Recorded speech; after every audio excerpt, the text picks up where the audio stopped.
Hey guys, Outcast is the name. Welcome back to the channel. Today I'm going to be doing my honest first opinion of the new Warframe Dagath. So first let's break down the build I've been using, as it's not great. Operator, you have This remembered is well all I've how got. the Tenno I've arm not themselves. formed it once yet.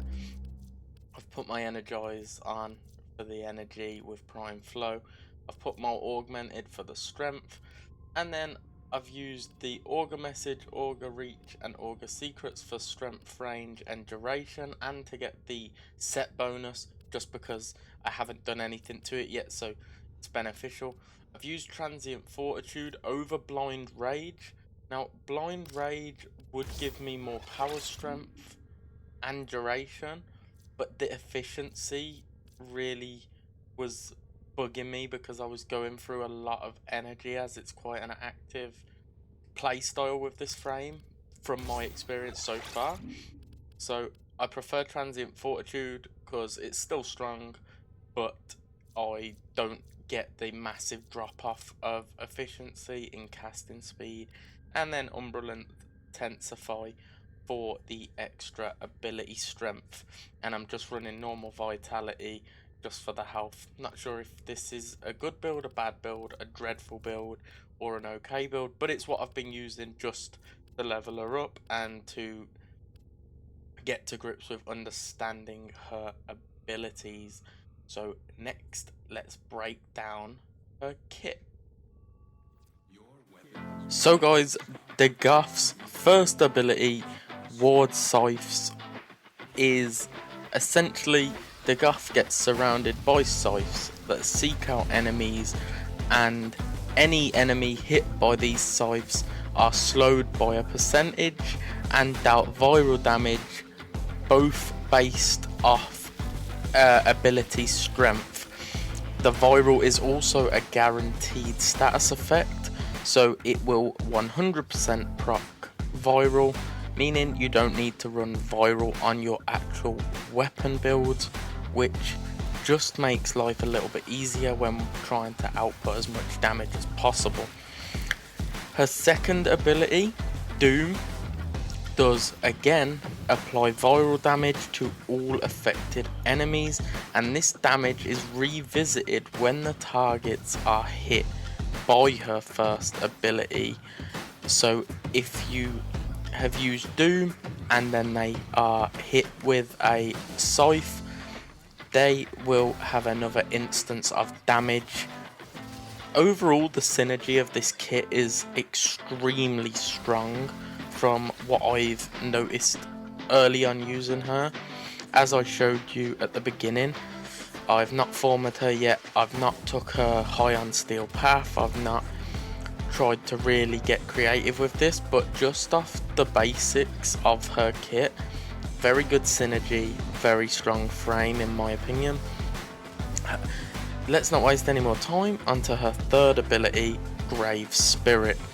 Grave Spirit gives your weapons a critical damage boost, which is then doubled if the enemies are affected by Doom. While Grave Spirit is active, if you take a hit that would normally be fatal, instead you will become a spectral form and be invulnerable for a certain amount of time, changing based off ability duration. Now this is basically like 1-3 free pass for death instead of dying. You become invulnerable. I think my build has 9.5 seconds of invulnerability, which is more than enough time to move it out of there, get some kills, get some damage done, and by the time you get into any situation like that again, you should be able to recast your Grave Spirit and repeat the process.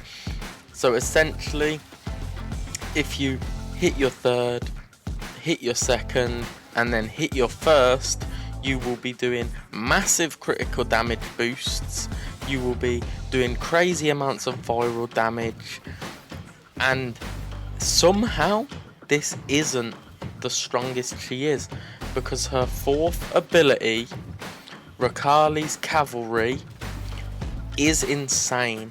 You launch a pack of Phantom Caiths who do massive amounts of viral damage to all in their path, and any enemies affected by Doom are also armor stripped and have their defenses removed.